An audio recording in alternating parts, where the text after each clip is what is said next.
కంటే కూతుర్నే కనాలి అంటారు పెద్దలు. కానీ ఇప్పుడు అమ్మాయి అంటే కోడలిగా రావాలి కానీ కూతురుగా వద్దనుకునే నీచపు తల్లిదండ్రులు ఎంతోమంది ఉన్నారు. కానీ ఓ తండ్రికి అంతా కూతుళ్లే పుట్టారు.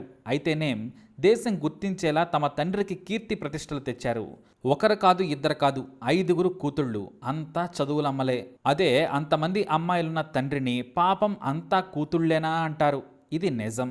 అయితే ఆ తండ్రి కూడా కొడుకు కోసం ప్రయత్నించాడు. కానీ దేవుడు నాకు కూతురులను ఇస్తున్నాడు, దానికి ఏదో కారణం ఉండొచ్చని తన సన్నిహితులతో అనేవాడు ఆ తండ్రి. అతని పేరు సహదేవన్ శరర్. రాజస్థాన్లోని హనుమాన్గఢ్ జిల్లా బైర్సారి గ్రామంలో ఇతను ఒక చిన్న రైతు. మొదట్లో తనకు 2 ఆడపిల్లలు పుట్టారు. తన సోదరులకు అంతా కూడా కొడుకులు పుడుతున్నారు అనే ఆందోళన అతని మనసులో ఒకప్పుడు ఉండేది. ఇద్దరి తర్వాత కొడుకు కావాలనుకున్నాడు. అలా 5 సార్లు కూతుళ్లే పుట్టారు. అయినా సరే సహదేవన్ ఏనాడు కూడా కూతుళ్ళు పుట్టారని బాధపడలేదు. అతను ఓ రైతు బిడ్డ. వ్యవసాయం చేసుకుంటూ ఉన్న తన బిడ్డలు బాగా చదువుకోవాలని కలలు కన్నాడు. తాను 8వ తరగతి మాత్రమే చదివి కుటుంబం కోసం చదువు ఆపేశాడు.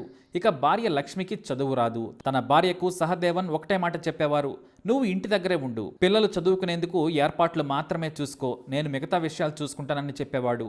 ఎంత తండ్రైనా కూడా ఖచ్చితంగా తన పిల్లల్లో ఫేవరెట్ ఎవరో పైకి చెప్పకున్నా ఖచ్చితంగా ఉంటారు.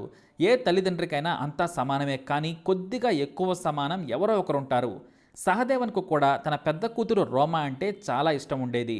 ఎందుకంటే తనకు సంతోషాన్ని మొదట తీసుకొచ్చింది ఆ బిడ్డే. అంతే తప్ప నాకు మిగతా వాళ్ళు తక్కువ కాదు అని అంటారు సహదేవన్. అంతేకాదు, నువ్వు బాగా చదివితేనే చెల్లెళ్ళు చదువుతారు, లేదంటే వాళ్ళంతా చదువు రాకుండా పోతారు, అందరి భవిష్యత్తు నీ మీదే ఉందని రోమాను బాగా ఎంకరేజ్ చేసేవారు ఆయన. ఇక అలాని వారిని ప్రైవేట్ స్కూళ్ళకు పంపలేదు. సరిగ్గా స్కూల్ కూడా లేని తమ ఊరిలోని ప్రభుత్వ స్కూల్కే పంపారు. రోమా చదువులో టాప్. రెండో కూతురు మంజు కూడా చదువులో ఇంకా చురుకు. ఇద్దరూ కూడా మార్కుల్లో పోటీ పడేవారు. వారిని చూసి తండ్రిగా ఎంతో సంతోషపడేవారు. మార్కుల గురించి ఇంట్లో తిట్టుకునేవారు, కొట్టుకునేవారు కూడా, వెటకారం కూడా చేసుకునేవారు.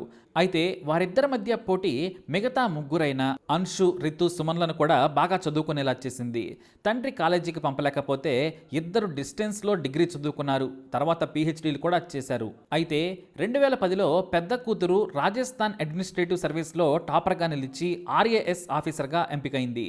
దీంతో వారి ఆర్థిక కష్టాలు తగ్గిపోయాయి. ఆమె ఇప్పుడు జుంజున్ జిల్లాలోని సుజన్గర్లో బ్లాక్ డెవలప్మెంట్ ఆఫీసర్గా పనిచేస్తుంది. ఇప్పుడు ఆమె సీనియర్ ఆఫీసర్. ఎంత ప్రభుత్వ ఉద్యోగమైనా ఒక వయసుకు వచ్చిన తర్వాత పెళ్లి చేయాల్సిందే. అలా రోమా పెళ్లి చేసుకుని వెళ్ళిపోయింది. ఆ తర్వాత 2017లో రెండో కూతురు మంజు కూడా RASలో టాపర్గా నిలిచి RAS ఆఫీసర్గా సెలెక్ట్ అయిపోయింది. ప్రస్తుతం మంజు హనుమాన్గఢ్లో కోఆపరేటివ్ ఆఫీసర్గా పనిచేస్తుంది. మంజుకు RAS ఆఫీసర్గా ఉద్యోగం వచ్చిన తర్వాత ఇంకాస్త ఆర్థిక కష్టాలు తొలగాయి.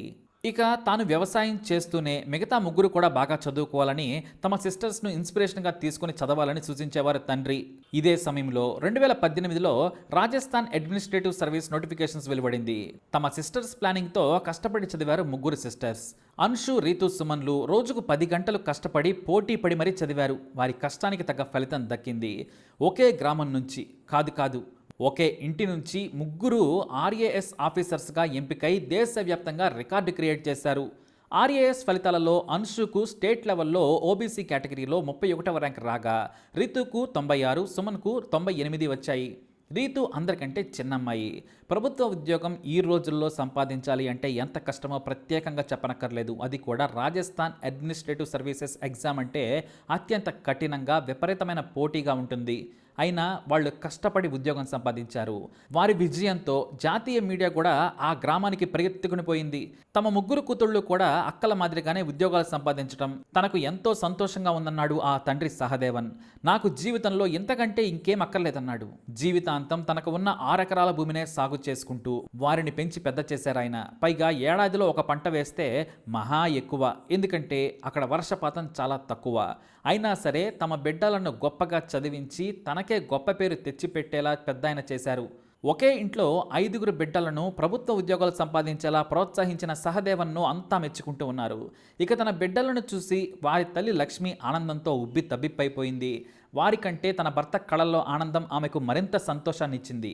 ఎందుకంటే కుటుంబం కోసం జీవితాన్ని ఎంత త్యాగం చేశాడో ఆమెకు మాత్రమే బాగా తెలుసు. మరి కంటే కూతుర్నే కనాలి, అవునంటారు? తప్పకుండా అవునంటారు. మరి ఈ వీడియోని కూడా లైక్ చేయండి, షేర్ చేయండి, మా ఛానల్ని సబ్స్క్రైబ్ చేసుకోండి.